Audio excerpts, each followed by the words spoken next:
यदि कुंभ में कोई मतलब कि नई चीज़ आपको देखनी है, पूरा अपने सनातनी विरासत की यादें ताज़ी करनी है, तो इस स्थान पे ज़रूर आएँ। ये जो स्थान है, जैसे ही आप वाराणसी की तरफ से आकर कुंभ में प्रवेश करेंगे तो इधर रेलवे ट्रैक है और इधर हाईवे है, दोनों के बीच में ये दिव्य स्थान है। तो हमारे साथ एक आश्रम में मौजूद महात्मा जी हैं, थोड़ा हम इनसे इस आश्रम के बारे में जानकारी लेंगे। सीताराम महाराज जी, थोड़ा आश्रम के बारे में बताएं, क्योंकि आपका जो आश्रम है बाकी पंडालों से बिल्कुल अलग है और जो इसमें आकर्षण है ऐसा आकर्षण तो हमें कहीं नहीं दिखा। तो क्या उद्देश्य है इस प्रकार का आपको बनाने के? ये आदि काल से होता आया है जी कि ये महात्मा लोग कुटिया बना के रहते जी। थे।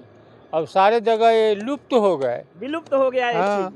तो इसको हम लोग जीवित रखने के लिए बनाए हुए हैं कि चलता रहे और इसका काम इसी तरह अच्छा लगे। लोग आते हैं, इसी को दर्शन के लिए आते हैं। अक्सर सारे मेला में घूरने के बाद भी उन्हें पता चलता है और वो आते हैं, यहाँ देखते हैं, देख करके खुश हो जाते हैं। जो ऐतिहासिक विरासत है, जो ऋषियों की परंपरा थी, जो हमारे सतयुग में ऋषि आश्रम बना के रहा करते थे, आज वे सब यादें विलुप्त होती जा रही हैं। लेकिन उन्हीं यादों को जिंदा रखने के लिए यहाँ कुंभ प्रयागराज में वही ऋषि परंपरा के आश्रमों की यादों को लोगों को दिखाने के लिए ये बाकायदा आश्रम बनाए गए हैं। जैसे हमारे टीवी सीरियल में इस प्रकार के आश्रम दिखाए गए थे कि पहले सतयुग में किस प्रकार के आश्रम हुआ करते थे। देखिए, ये पूरी प्राकृतिक चीज़ों से बनाई गई है। इसमें बांस, बल्ली या सरपत का प्रयोग करके इतनी सुंदर कमरे और कमरों के अंदर भी कमरे बनाए गए हैं। तो चलिए हम साथ में दिखाते हैं। ये गोल नुमा आप देखिए, यहाँ पे पूजा करने के लिए ये बनाया गया है और इसकी बनावट, इसकी डिजाइन देख करके आपको एक अजब सी शांति सुकून का अनुभव होगा, क्योंकि ये जो डिजाइन बनाया गया है, यह डिजाइन कुंभ में अनेकों पंडाल आपको देखने को मिलेगा, अनेकों इससे भव्य पंडाल देखने को मिलेगा। लेकिन जो सनातनी विरासत को दर्शाने वाला, ऋषि परंपरा को दर्शाने वाला, ऋषियों के आश्रमों को दर्शाने वाला जो ये बनाया गया है, ऐसा पंडाल आपको पूरे कुंभ में इस प्रकार से नहीं देखने को मिलेगा। तो चलिए इधर हम आपको दिखाते हैं कि किस प्रकार प्राकृतिक चीज़ों से, जब सतयुग में हमारे जो ऋषि परंपरा थी वो इसी प्रकार के आश्रमों में रहा करती थी। अब ये देखिए, यहाँ एक बहुत बड़े विशाल खंभे के ऊपर धर्म ध्वजा फहर रहा है और बताते हैं कि ये परमानेंट यहीं पे 12 महीने बाढ़ के दौरान भी ये धर्म ध्वजा यहाँ पे फहरता रहता है। तो आइए दिखाते हैं यहाँ पे जो मंदिरों को बनाया गया है पूरी प्राकृतिक चीज़ों को से। यहाँ पे जो छोटे छोटे मंदिर कहें या ऋषियों को, संतों को रहने के लिए जो कमरे बनाए गए हैं, ये पूरी हमारे सनातनी विरासत को दर्शाने वाला, पूरी एक ऋषि परंपरा को दर्शाने वाला पूरा ये दृश्य यहाँ पे लगाया गया है।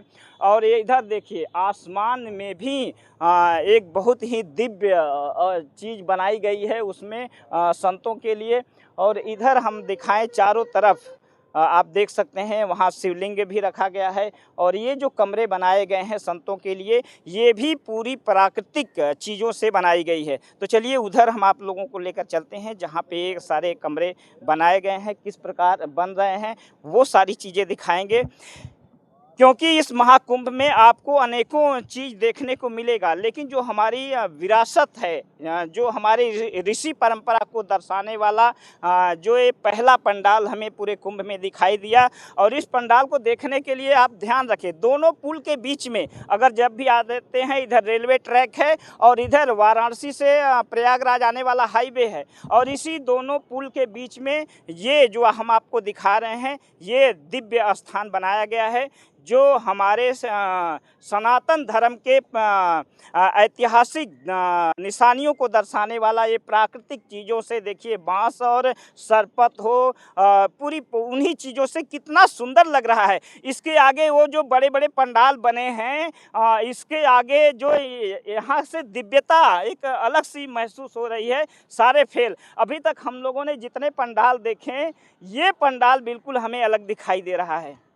जो यहाँ से जो हमारे सनातनी विरासत को दर्शाने का प्रयास हो रहा है, इस प्रकार से सारे पंडालों में ऐसी दिव्यता हमें नहीं देखने को मिली। देखिए ये सब कारीगर हैं जो भैया क्या नाम है आपका?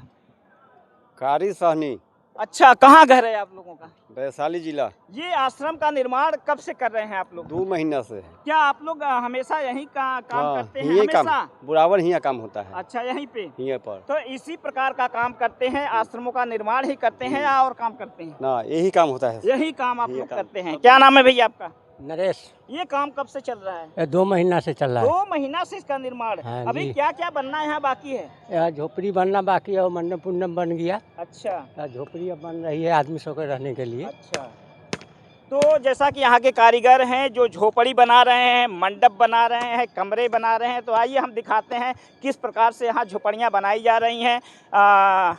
चलिए इसके अंदर भी आपको दिखाते हैं। और सबसे बड़ी बात ये है कि यहाँ पे जो बाथरूम बनाए जा रहे हैं दोस्तों, वो भी उसी तरीके से बनाए जा रहे हैं जिस प्रकार से सतयुग में शौचालय हुआ करते थे। अब ये देखिए, ये एक शौचालय है, शौचालय की दीवारें भी उसी प्राकृतिक रूप से बनाई गई हैं। और यहाँ दरवाजे की बात करें तो ये दरवाजे भी उसी रूप से बनाए गए हैं।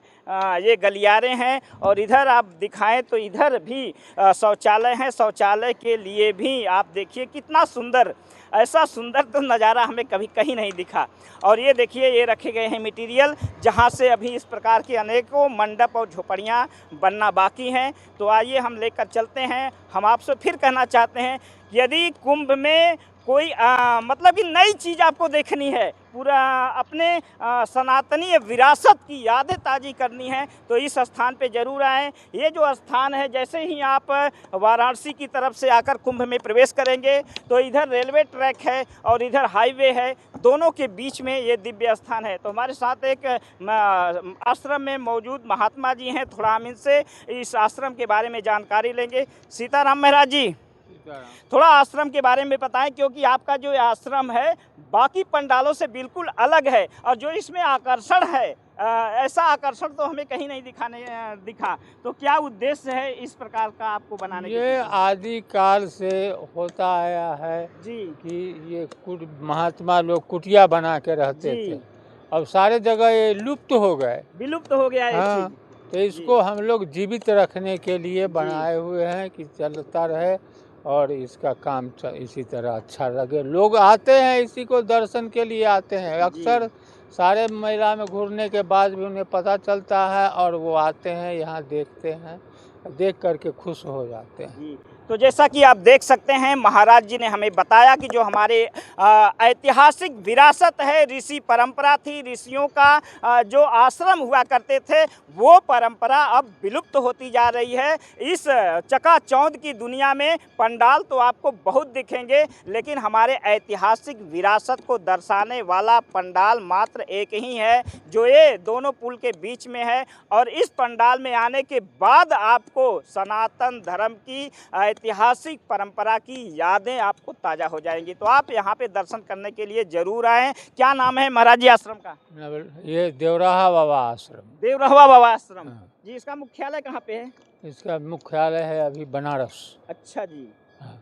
तो देखिए दोस्तों, बनारस के देवराहा बाबा का ये जो सांस्कृतिक विरासत कह सकते हैं, ऋषि परंपरा को यदि कोई महाकुंभ में जीवित रखा है और उन ऋषि परंपराओं को आपको दिखाने का कोई काम कर रहा है, तो वो ये देवराहा बाबा का आश्रम। और इस प्रकार का आश्रम पूरे कुंभ में हमने मात्र यही देखा और इसकी दिव्यता, इसकी भव्यता देखकर आप भी मंत्रमुग्ध हो जाएंगे। आपको भी लगेगा कि कुछ घंटे बैठकर इस शांति वातावरण में ध्यान करें, तपस्या करें। और आपसे निवेदन है कि इस कुंभ की दिव्यता को देखने के लिए एक बार